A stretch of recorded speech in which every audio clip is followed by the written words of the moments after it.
Olá, eu sou o Marcelo Katayama e é um prazer enorme para mim estar de volta aqui com você para mais uma aula, para mais um vídeo. Eu quero falar para você sobre como você pode responder a como seu filho se sente. Porque imagine uma cena. Você acaba de comprar um presente, acaba de entregar para o seu filho, para sua filha, um presente caríssimo. E foi algo que você escolheu na maior das boas intenções de acertar. Porém, quando você entrega esse presente para o seu filho ou para sua filha, ele olha para o presente e, como não era aquilo que de alguma forma essa criança ou esse adolescente estava esperando, ele vira e fala assim: eu estou com raiva de você porque não era isso que eu queria. Ou, me sinto frustrado porque não era isso que eu queria. Ou, esse filho, essa filha vira e fala assim: eu não gosto de você porque você não comprou o que eu queria. Como é que você, pai, você, mãe, você, cuidador, você que é o responsável por uma criança, se sentiria ao ter se empenhado para tentar acertar e de repente recebe de volta esse tipo de resposta? É muito natural que venha em você, pai, em você, mãe, um sentimento de frustração, de raiva, de tristeza, de não se sentir reconhecido pelo esforço todo que fez. Afinal de contas, era um presente caríssimo.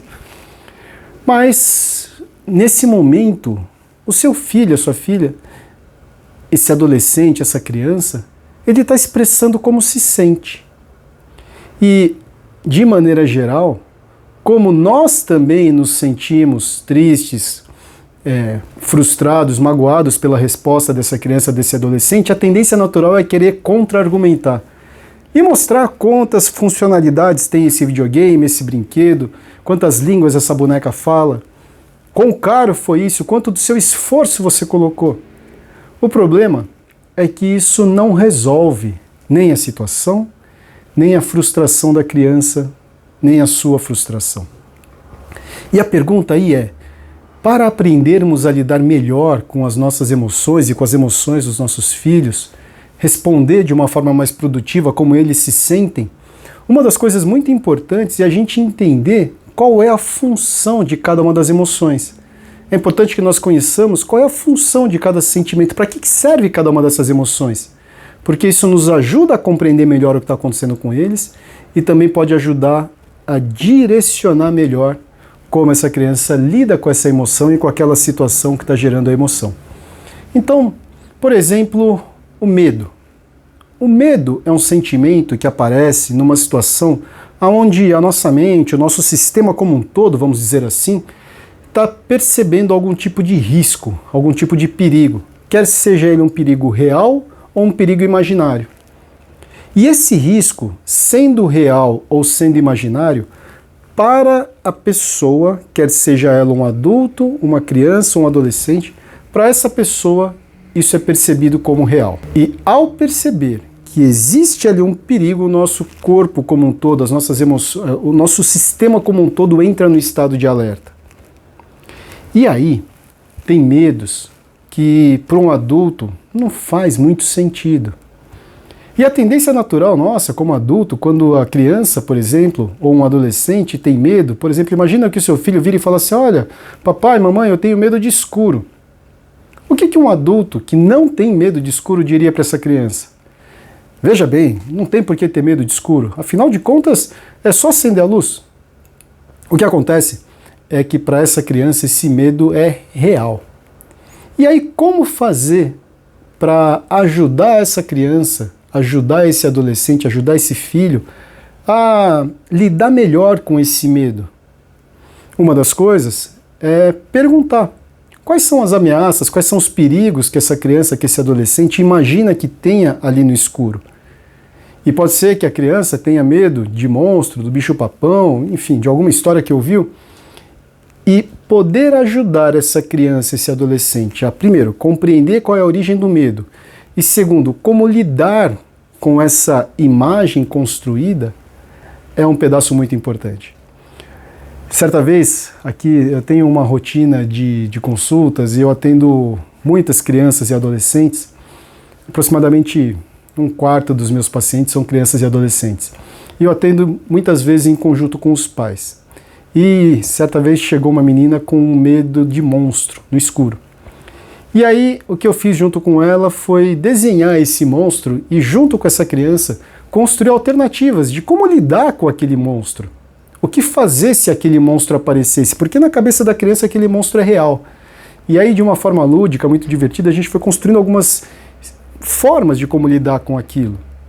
E ao construir junto com essa criança essas formas, essa criança em uma consulta melhorou 90% desse medo de escuro. Então, ao invés de falar para a criança, olha, não é para ter medo, não precisa ter medo, que tal fazer o caminho inverso e ajudá-la a construir soluções para aquilo? Esse é um pedaço muito importante em relação ao medo. Raiva, que é um outro sentimento muito comum. A raiva é uma emoção que surge em momentos onde uma necessidade nossa não está sendo atendida ou um valor, algo que é importante, está sendo violado. E poder compreender qual é a necessidade que não está sendo atendida, qual é o valor que está sendo violado, é muito importante. Porque a partir daí, nós podemos, junto com a criança, construir uma forma com que ela possa expressar com mais clareza aquilo que ela necessita, de uma forma assertiva, deixar isso claro que ela necessita, e se aquilo não for possível, dá o espaço para que a criança expresse a emoção de uma forma ok. Porque a tendência natural, como pais, ao ver uma criança com raiva, é de tentar descaracterizar aquilo. Ao invés de dar espaço para que a criança expresse aquilo que ela está pensando, a gente tenta inibir, tenta fazer com que ela aprenda a conter a raiva. O problema é que quanto mais essa criança vai contendo a raiva, mais ela vai guardando dentro de si, e quando aquilo vem para fora de uma forma muito intensa, muito desproporcional. Então, para ajudar os seus filhos a lidar melhor com a raiva, é importante ajudá-los a compreender, a perceber qual era naquele instante a necessidade que não estava sendo atendida. Qual é o caminho para ter aquela necessidade atendida, e muitas vezes isso é uma questão de quando aquela necessidade vai poder ser atendida, ou caso isso seja realmente impossível, deixá-lo expressar a emoção, porque isso é um pedaço importante para que ele consiga esvaziar e metabolizar que aquilo não vai acontecer. Metabolizar esse momento de raiva, de frustração. Pode ser que depois da raiva venha uma tristeza. E a tristeza é uma emoção que surge em momentos onde nós estamos percebendo algum tipo de perda.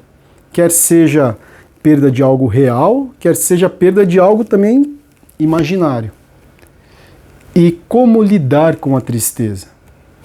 Muitos de nós, diante da tristeza, têm a tendência também a tentar esconder, a tentar internalizar isso, a não mostrar a tristeza, porque mostrar a tristeza, em alguns casos, pode ser visto como sinal de fraqueza. Então, como lidar com a tristeza de uma forma produtiva? Primeiro, ao compreender que a tristeza vem de alguma perda, buscar identificar o que eu perdi, o que parece que eu estou perdendo nesse momento. E, diante dessa perda, tem algo que é possível de ser feito para reaver aquilo que foi perdido? Tem algo que é possível de ser feito para reconquistar aquilo que foi perdido? Ou conquistar algo semelhante, ou conquistar até algo melhor do que aquilo que foi perdido? Porque são estratégias que nos ajudam a lidar melhor com a emoção, ao invés de tentar suprimir ou tentar descaracterizar aquela emoção que acontece com uma certa frequência. Então, veja bem, o importante aqui é, ao invés de tentar buscar reprimir, é ajudá-lo a direcionar a energia dessa emoção e direcionar como? Né? Primeiro, quando você entende qual é a mensagem, fica mais fácil. Segundo, medo é bom? Para algumas situações, sim. Tristeza é bom? Para algumas situações, sim, porque nos faz refletir sobre aquilo que é importante. Raiva é bom? Em algumas situações, sim, porque nos dá energia para buscar aquilo que a gente gostaria de ter, para buscar ter aquela necessidade atendida. E tudo depende muito de como essa necessidade, como essas emoções todas são moduladas. Então, se você quer responder de uma forma mais produtiva a como seu filho se sente, ao invés de fugir das emoções, busque compreender junto com ele como é que isso se processa dentro dele. É muito provável que para fazer isso você também precise mergulhar dentro de você e entender como é que funciona em você o medo, a raiva, a tristeza, que é exatamente da mesma forma com que eu coloquei aqui nesse vídeo, nessa aula. Veja bem, aprender a responder de uma forma mais produtiva é um processo. E todo processo pode em algum momento ser melhorado. O que significa que, se você já faz isso muito bem, ótimo, continue e perceba que você pode melhorar. E se você ainda não faz isso muito bem, ótimo, dê o primeiro passo, porque você vai melhorar. E é passo após passo, dia após dia, que nós vamos construindo um ambiente mais saudável para os nossos filhos, para que eles possam se desenvolver, tanto sob o aspecto mental, sob o aspecto intelectual e também sob o aspecto emocional.